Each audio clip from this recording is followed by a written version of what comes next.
Good morning everyone. How are you everyone? I hope you all are well at your home. I am Aarti Saw. I am going to take your Hindi class.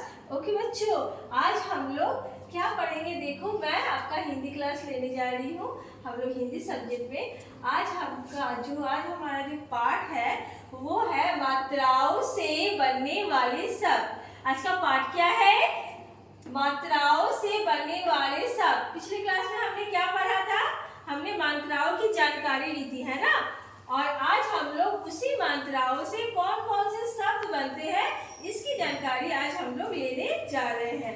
देखो बच्चों, आप लोग board पे देख रहे हो, ma'am ने क्या किया है? मात्रा भी लिखे हैं और मात्रा से बनने वाले शब्द भी लिखे हैं. ठीक है, तो चलो हम लोग एक बार देख लेते हैं कि कौन सी मात्रा से कौन कौन से शब्द बनते हैं. ठीक है, ये आपको सीखना बहुत जरूरी है. क्यों? क्योंकि ये आप जब सीख जाओगे ना तो बहुत ही आसानी से आप लोग किताब पढ़ पाओगे. हिंदी में जितने भी अक्षर हैं उन्हें आप आसानी से पढ़ पाओगे. ठीक है, तो चलो बच्चों देखते हैं. सबसे पहले यहाँ आ जाते हैं हम लोग. ये है हमारा अ.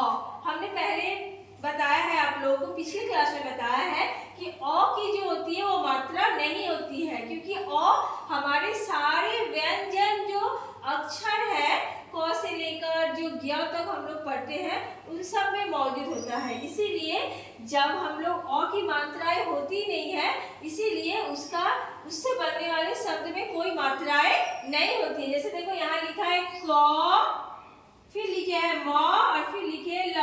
तो ये क्या बन गया? कमल. कमल का फूल आप लोगों ने देखा है ना, जो लोटस फ्लावर होता है जिसे आप बंगाली में पद्म फूल कहते हैं, उसी को हम लोग क्या कहते हैं? कमल कहते हैं. तो क म ल, देखो इसमें कोई मात्रा है नहीं, है ना? क अलग है, म अलग है, ल अलग है. इसको जोड़ के हम लोग एक साथ लिख दिए तो ये हो गया कमल. ठीक है, तो ये अ से क्या बना? बिना मात्रा वाला एक शब्द बना जो हो गया कमल. अब हम लोग आ जाते हैं आ पे. आ की मात्रा हम लोगों ने सीखा इस तरह से खड़ी पाई. उससे बनने वाले शब्द क्या है? देखो आ और म, आम, है ना? देखो ये जो खड़ी पाई है ना, आम में तो हमेशा होती ही है, इसीलिए मैंने यहाँ पे आम लिखा है. इसी तरह आप और एक शब्द लिख सकते हो नाम.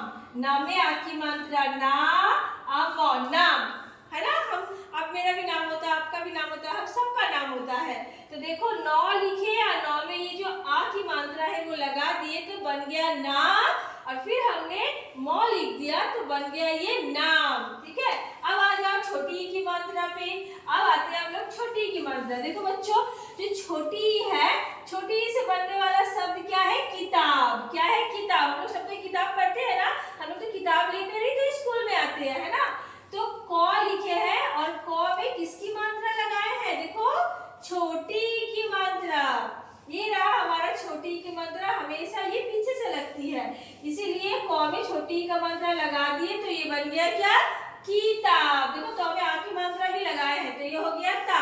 तो उसके बाद ब लिख दिए तो किताब. अब आते हैं बड़ी की मात्रा पे. बड़ी की मात्रा देखो, बड़ी का मात्रा से बनने वाले शब्द है हाथी. ह में आ की मात्रा हा और थ लिख दिए. थ के बगल से हमने बड़ी की मात्रा, देखो बड़ी की मात्रा हमेशा आगे से होती है, इसीलिए हमने लगा दिया थ में बड़ी की मात्रा. ये हो गया थी. थ में बड़ी की मात्रा थी.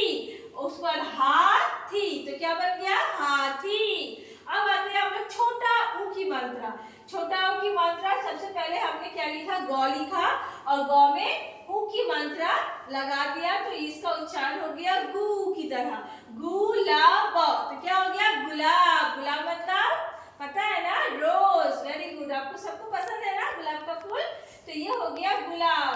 तो छोटा ऊ से बनने वाले शब्द क्या हो गए? गुलाब. ओके, अब आते हैं बड़ा ऊ की मात्रा पे. बड़ा ऊ से बनने वाले शब्द क्या है? भालू. भ में आ की मात्रा भा और ल में हमने क्या लगाया? बड़ा ऊ की मात्रा लगाया. तो बड़ा ऊ की मात्रा लगा दिया तो ये क्या बन गया? भालू. अब आते हैं री की मात्रा. देखो री की मात्रा ऐसी होती है देखने में. अब हमने म अक्षर लिखा और म में हमने री की मात्रा लगा दिया तो इसको हम लोग कैसे उच्चारण करेंगे? मृ. कैसे उच्चारण करेंगे? मृ. म में री की मात्रा मृ और फिर हमने लिखा ग. ये क्या हो गया? मृग। मृग मतलब होता है हरिण, ठीक है। अगर हम क में री की मात्रा लगाएंगे तो कृ हो जाएगा। ऐसे और भी शब्द है, कृष्णा। हम लोग जब कृष्णा लिखते हैं तो क में री की मात्रा ही लिखते हैं। उसके बाद देखो, अब आते हैं री के बाद ए। ए की मात्रा से बनने वाले शब्द है केला, है ना, बनाना। तो केला आप लोगों को पसंद है, आप लोग टिफिन में भी लेकर आते हो। तो क में हमने ए की मात्रा लगा दिया तो ये बन गया के, और ल में आ की मात्रा लगा दिया तो ये बन गया ला। तो क्या हो गया? केला, ठीक है। अब आते हैं हम लोग ऐ की मात्रा पे, है ना। ऐ की मात्रा से बनने वाले शब्द है सैनिक। क्या है? सैनिक। सौ में आई की मात्रा लगा दिया तो इसका उच्चारण हो गया सै, और नौ में छोटी की मात्रा नी और क, सैनिक। ओके, सैनिक मतलब जो सोल्जर होते हैं ना, जो आर्मी लोग होते हैं, उनको हम लोग हिंदी में क्या बोलते हैं? सैनिक। अब आते हैं हम लोग ओ की मात्रा पे, है ना। ओ की मात्रा इस तरह से देखने में होती है ना, इस तरह से देखने में होती है। अब हमने म लिखा, म में हमने ओ की मात्रा लगाया तो ये क्या बन गया? मो, और फिर हमने र लिख दिया तो बन गया मोर, ठीक है। तो मोर सबको पसंद है ना, क्योंकि उसके पंख कितने रंगीले होते हैं, कितने सुंदर होते हैं देखने में। तो ये हो गया मोर। अब आते हैं हम लोग औ की मात्रा पे। औ की मात्रा इस तरह से देखने में होती है। हमने नौ लिखा, नौ पे हमने औ की मात्रा लिख दिया तो ये हो गया, उसका उच्चारण कैसा हो गया? नौ। नौ पढ़े हम लोग। उसके बाद हमने क लिखा, क में आ की मात्रा लगा दिया तो का हो गया? नौ